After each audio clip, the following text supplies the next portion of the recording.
Hello and welcome to Everything to Guppy, the Binding of Isaac podcast that covers everything to and from the Guppy featured video game, Binding of Isaac.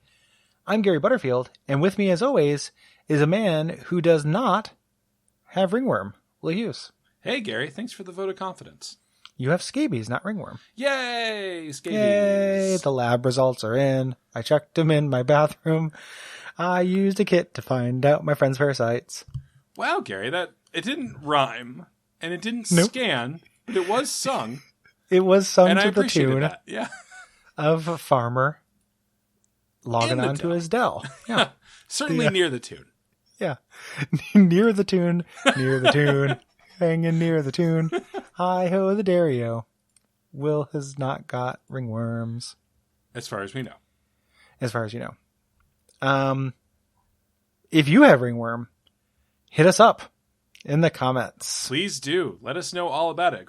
You know what, Gary? We're getting ahead of ourselves. Today is Trinket Sunday.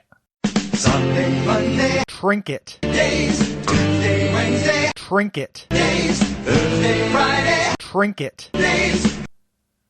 Hell yes. There we go. Okay, now we can get back to whatever bullshit we were talking about. It makes my life easier if I make sure to leave a space for the Oh yeah. Of course. Have you ever had ringworm? Not as far as I know. I've been pretty lucky about parasites.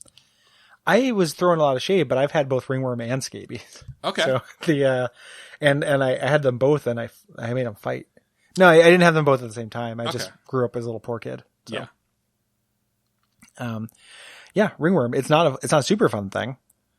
It wasn't scary as a kid, but then when I read about it later, when I could read about diseases I had as a kid or parasites I had as a kid, it was pretty gross.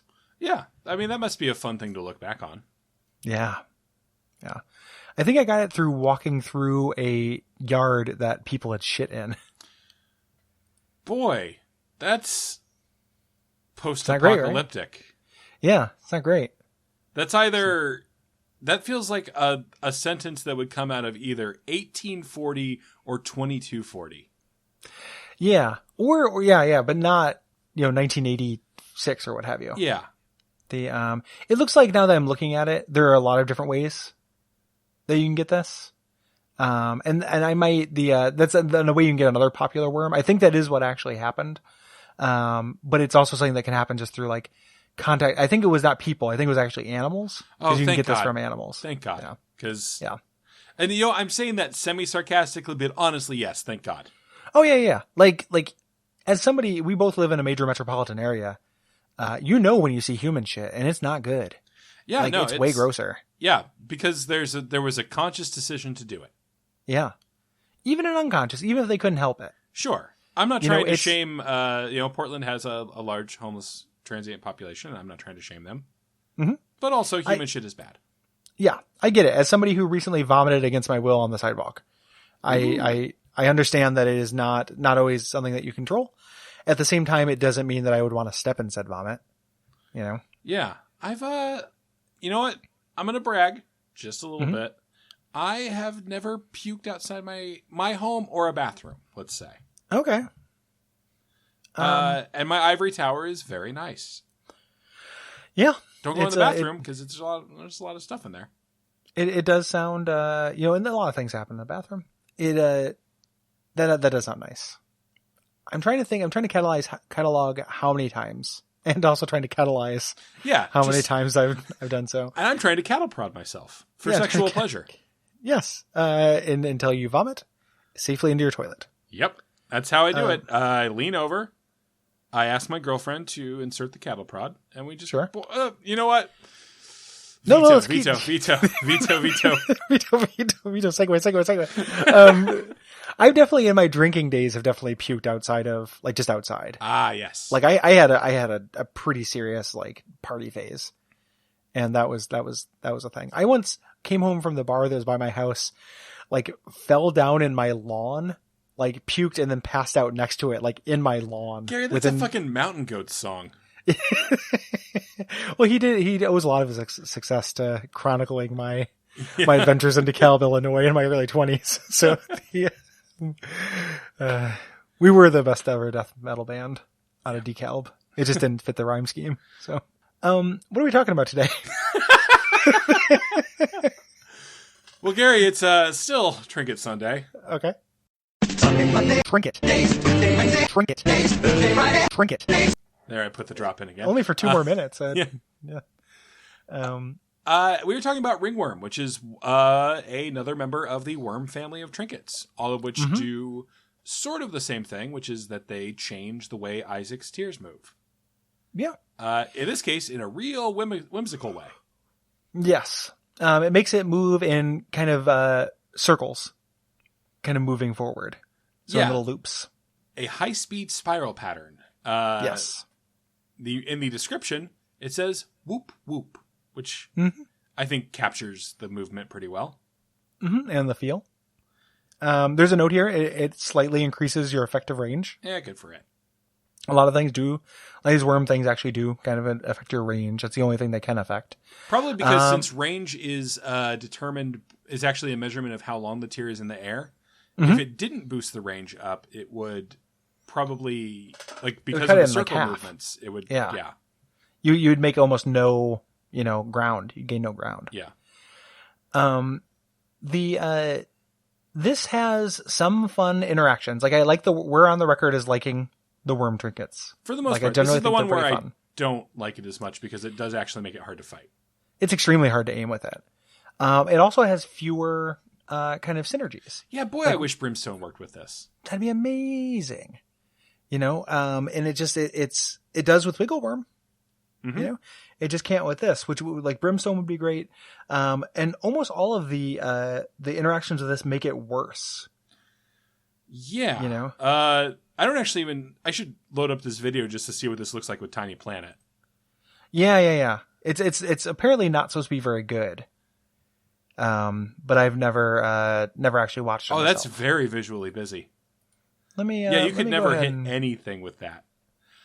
Instead of describing a video, while Gary's checking that out, it pops up in about 55 seconds. I'm going to talk briefly about, let's say spam. Now, Gary, have you ever had spam? Mm-hmm. I only had it as a joke food, which in hindsight is like the utmost privilege. But it was like, when I was a tuba player in marching band in high school, spam was our official meat. And the joke was that tuba players always had to take a sporkful of spam before every show. Okay. Like just raw spam. Oh, okay. Which I think is still cooked. Yeah, no, it's cooked, but it is it's not cat food in flavor. Yeah. It's not going to taste good in that form. Yeah, because fried spam is actually pretty tasty. Absolutely. Like I live right next to a Hawaiian restaurant and they do things with spam that are incredible. Like you can have really tasty spam. Plus they make like houses out of it. They make, actually most of Portland's tiny houses are made of spam. You're going for something there, and I don't know what. I don't know either. Okay, I was like, what is this a reference to? And I Nothing can't really. You just said they did amazing things with it, and I thought, what would be amazing? Oh, what would be an amazing thing to do with spam? My DM, you know that Netflix Tiny House documentary. My DM for Dungeons and Dragons is in that. He's one of the subjects.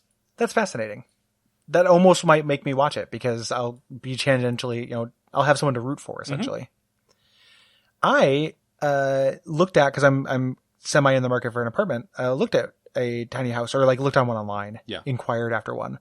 That was kind of like an ideal situation. Like it wouldn't be much less space than I have now, but I would have my own, walls and not have to share a ceiling with anybody. And there was, the big thing with that is I don't want to get rid of everything I own. And there was like a big storage space you got access to as well. Nice. But I'm not, it doesn't look like it's going to actually work out, but it's an interesting thing to have on the table. Yeah, I'm baffled by the whole concept. I need to be able to stretch. Yeah.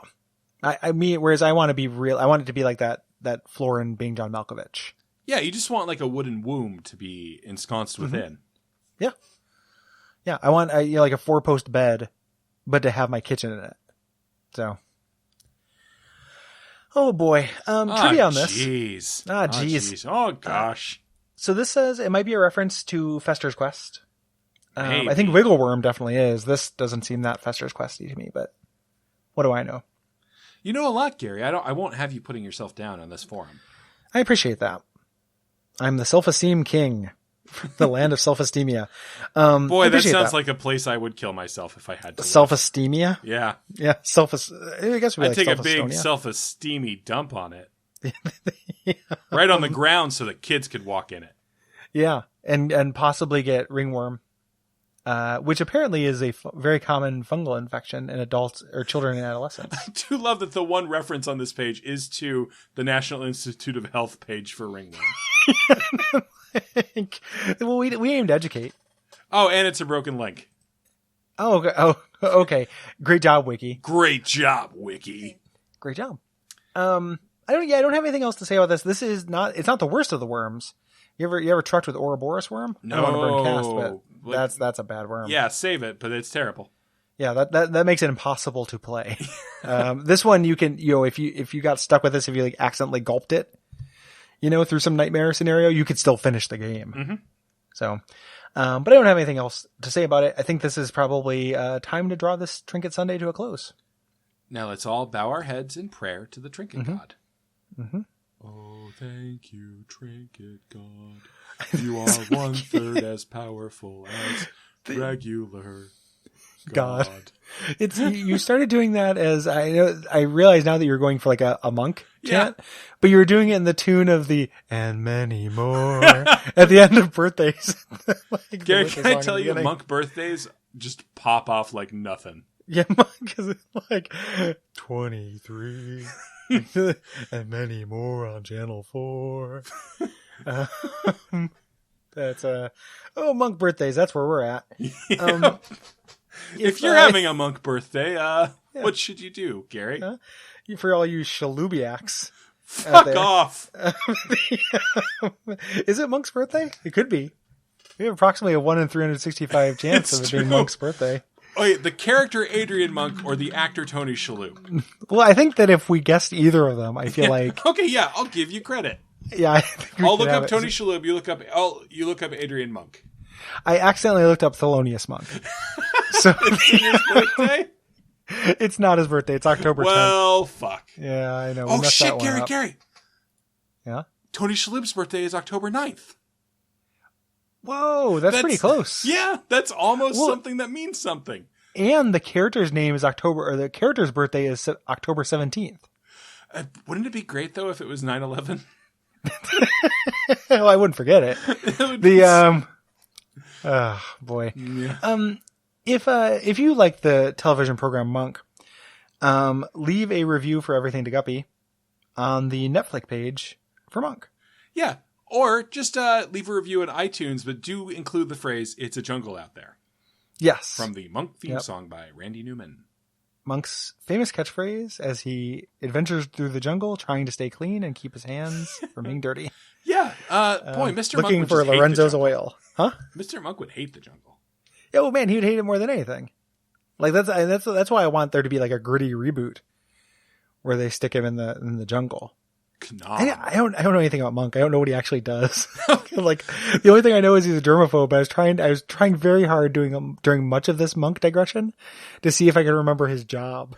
He's a detective. I couldn't remember it at all. It's a detective show. The whole point is he's like super detail oriented because of his magical OCD. In my head, the only thing I knew was it was a guy in a suit show. So I was going through the thing. It's like, is he an accountant? Lawyer was going to be my guess, actually. Is he an actuary?